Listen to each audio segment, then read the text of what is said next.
প্রিয় শিক্ষার্থীবৃন্দরা, অষ্টম শ্রেণীর গণিত বইয়ের অনুশীলনী 2.1-এর 4 নম্বর অঙ্কের সমাধান আমরা এখন দেখব।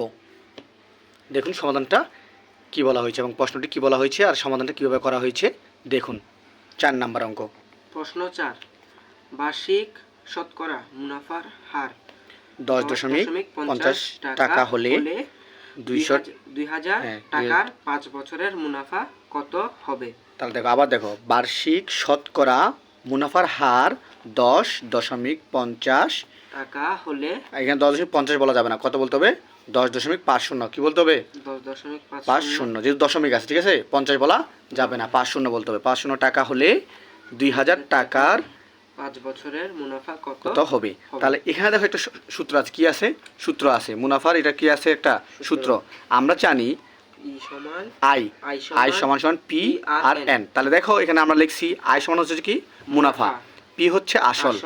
আসলটা হচ্ছে কত টাকা? 2000 টাকা। আর এন হচ্ছে সময়। সময় হচ্ছে কয় বছর? 5 বছর। কয় বছর এখানে? 5 বছর, ঠিক আছে। এন হচ্ছে আর হচ্ছে কি? মুনাফার হার 10.50 টাকা। তাহলে এখন আমরা এই যে সূত্রটা ধরে অঙ্ক করব। কি করব? সূত্র ধরে অঙ্ক করব। তাহলে এই যে আইটা হচ্ছে আমাদের কি? মুনাফা। তাহলে আমরা কি করব? এখন কীভাবে বাইর করতে হবে? কি? মুনাফা বাইর করতে হবে। তাহলে এই যে 2000 কি আমাদের কি? এটা মুনাফার হার না আসল? আসল। এই যে পিটা হচ্ছে আসল। এই যে আসল 2000 গুণন, তাহলে এই যে এটা কি? 10.50 মুনাফার হার। তার এখানে 100টা কিসের? কিসের? দশমিকের। এটা শতকরা কি এটা?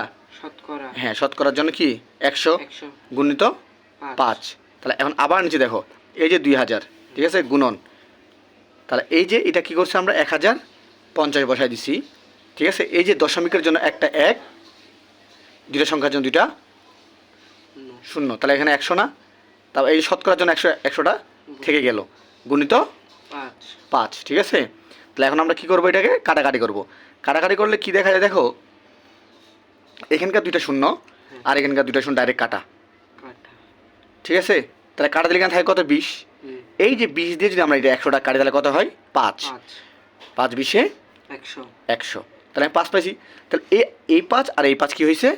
কাটা চলে গেছে। তাহলে এইটা দুটোটা কি হয়ে গেল? কাটা হয়ে গেল। তাহলে থাকে কত? 1050। তাহটা এই 1050টা হচ্ছে কি আমাদের মুনাফা। এটা কি হচ্ছে আমাদের?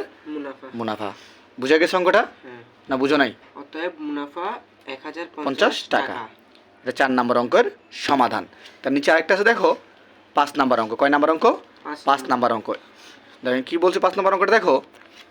বার্ষিক মুনাফা শতকরা 10 টাকা থেকে কমে 8 টাকা হলে 3000 টাকা 3 বছরের মুনাফা কত কম হবে? তাহলে আবার দেখো, বার্ষিক মুনাফা শতকরা 10 টাকা থেকে কমে 8 টাকা হলে, তাহলে কিন্তু বার্ষিক মানে বছরে মুনাফাতে 10 টাকা থেকে কমে কয় টাকা হয়েছে? 8 টাকা।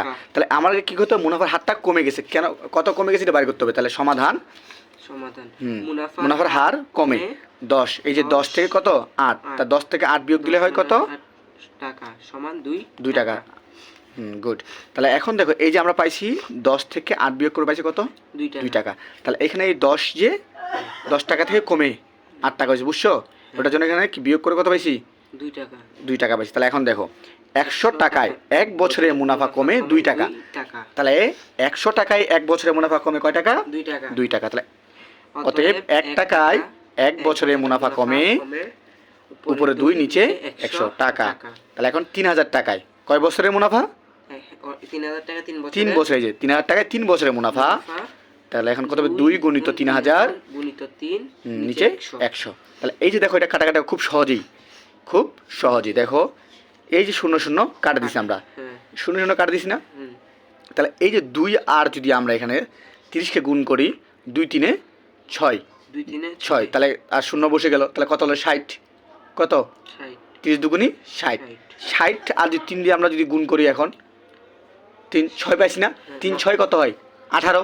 এই যে 18 আর 0টা ডাইরেক্ট বসে গেছে। তাহলে 180 টাকা।